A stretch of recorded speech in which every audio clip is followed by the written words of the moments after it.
စကားပြောနမူနာပုံစံ118ဖြစ်ပါတယ်ဒီခါမှာကျွန်တော်တို့ကဒါကိုငါအမြဲတမ်းအိမ်မက်မက်နေခဲ့တာပါဒါမှမဟုတ်ဒါကိုတစ်ခါမှအိမ်မက်မက်ဘူးပါဒါကိုအမြဲတမ်းသူ့ရဲ့စိတ်ကူးပေါ့နော်သူဖြစ်ချင်ခဲ့တဲ့ဟာဒါကိုငါအမြဲတမ်းအိမ်မက်မက်ခဲ့တယ်ဒါကိုတစ်ခါမှငါအိမ်မက်တော်မက်ဘူးတစ်ခါမှစိတ်မကူးခဲ့ဘူးဖြစ်မယ်လို့မထင်ခဲ့ဘူးပေါ့နော်အဲ့ဒါကိုအင်္ဂလိပ်လိုဘယ်လိုပြောမလဲဒါနဲ့ပတ်သက်ပြီးတော့ကျွန်တော်တို့လေ့လာအောင်ဖြစ်ပါတယ်ခင်ဗျာဆက်ပြီးတော့ကြည့်အောင်ပါ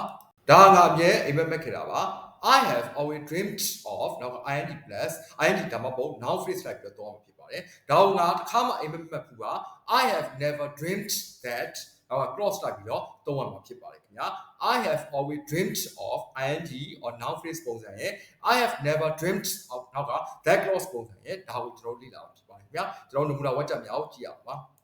I have always dreamed of becoming a doctor ဆရာတယောက်ဖြစ်ဖို့ငါအမြဲအိမ်မက်မက်ခဲ့တာပါ I have always dreamed of traveling around the world ကမ္ဘာပတ်ဖို့ငါအမြဲအိမ်မက်မက်ခဲ့တာပါ I have always dreamed of speaking English fluently အင်္ဂလိပ်စာကိုတွတ်တွတ်နဲ့ပြောနိုင်ဖို့ငါအမြဲအိမ်မက်မက်ခဲ့တာဟုတ်ပြီเนาะဆက်ပြီးတော့ကြည့်အောင်ပါ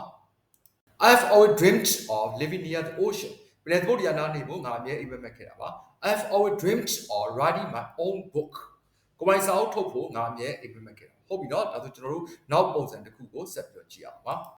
I have never dreamed that I would win a prize ဆုရမယ်လို့ငါတစ်ခါမှအိမ်မက်မက်ဘူးပါ I have never dreamed that I could be this happy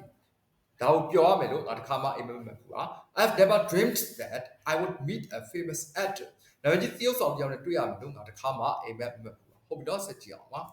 I have never dreamed that I could study abroad နိုင်ငံခြားပြန်ကြရလိမ့်မယ်လို့ငါတစ်ခါမှအိမ်မက်မက်ဘူးပါ I have never dreamed that I will have my own clinic ကိုပိုင်ဆေးကန်းတစ်ခုရှိရလိမ့်မယ်လို့ကိုပိုင်ဆေးကန်းတစ်ခုဖွင့်နိုင်လိမ့်မယ်လို့ငါတစ်ခါမှအိမ်မက်မက်ဘူးပါဟုတ်ပြီเนาะဒါကတော့ကျွန်တော်တို့ကစကားပြောနေမှာပုံစံ130ခွန်မှာဒါဟာအမြဲအိမ်မက်မက်ခဲ့တာပါဒါကိုကျွန်တော်တစ်ခါမှအိမ်မက်မက်ဘူးပါဆိုတဲ့ပုံစံမျိုးကိုလေ့လာခဲ့ကြတာဖြစ်ပါတယ်ခင်ဗျာအားလုံးကျေးဇူး